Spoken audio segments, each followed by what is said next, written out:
विनोदकडे आपण जाणार आहोत, पण त्या अगोदर एक महत्त्वाची अपडेट. उत्तर पश्चिम मुंबईमधला रवींद्र वायकर यांनी आघाडी घेतलेली आहे. अमोल कीर्तीकर यांच्यासाठी ही धोक्याची घंटा. अमोल कीर्तीकर यांना मागे टाकत रवींद्र वायकर यांनी आघाडी घेतली आहे आणि नितीन गडकरी यांना आघाडी मिळालेली आहे. पुन्हा एकदा आपण जाऊयात सरांकडे. उदय सर, महाराष्ट्रामधल्या बारामती वगळता, सांगली वगळता आणखीनही महत्त्वाच्या जागा आहेत जिथे महाविकास आघाडी आणि महायुतीचं भविष्य पणाला लागलं असं म्हटलं तर चुकीचं ठरू नये. याच्यामधल्या सगळ्यात मोठ्या लढती होत्या त्या शिवसेना विरुद्ध शिवसेनेचा, पण भाजप विरुद्ध शिवसेना ही सुद्धा लढत महाराष्ट्रामध्ये महत्त्वाची होती. त्यातले कुठले मतदारसंघ तुम्हाला असं वाटतात की जे महत्त्वाचे ठरलेत या निवडणुकीत? आता तुम्ही बघा, मुंबई उत्तर हा जर आपण मतदारसंघ पाहिला तर त्या ठिकाणी भारतीय जनता पक्षाला मागच्या वेळेला 71% मतं पडलेली होती आणि तिकडे गोपाळ शेट्टी यांना 71% मतं होती.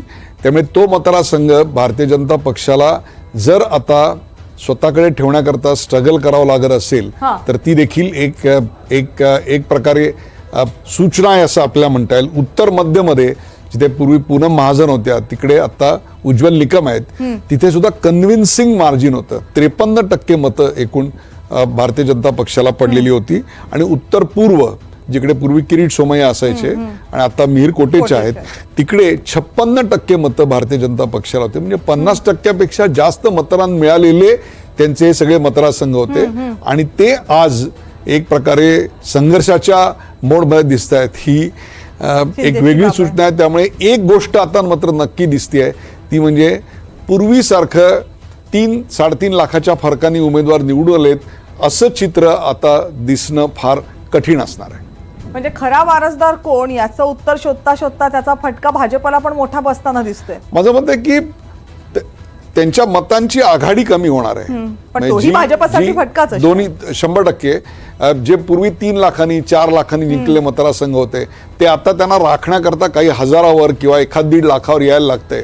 हे सुद्धा तितकंच एक सूचना देणार आहे. कारण याचं कारण असं आहे, हे मी विश्लेषण अशा करता करतोय की पुढच्या 6 महिन्यात which is the honeymoon period they call it in psephology, त्या हनीमून पिरियडमध्ये महाराष्ट्राच्या निवडणुका आहेत. अर्थात त्या काळाला कुठले पक्ष कोणाबरोबर असतील हे आता ब्रह्मदेव सुद्धा सांगू शकत नाही किंवा ते नेते पण सांगू शकणार नाहीयेत.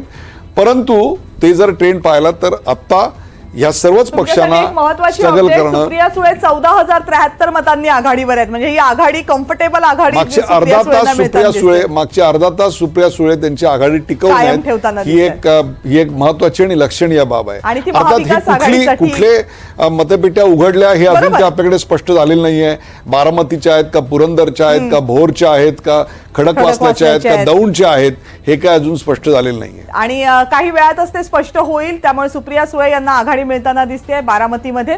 यानंतरच्या अपडेट्स आपण विनोदकडनं जाणून घेऊयात. विनोद.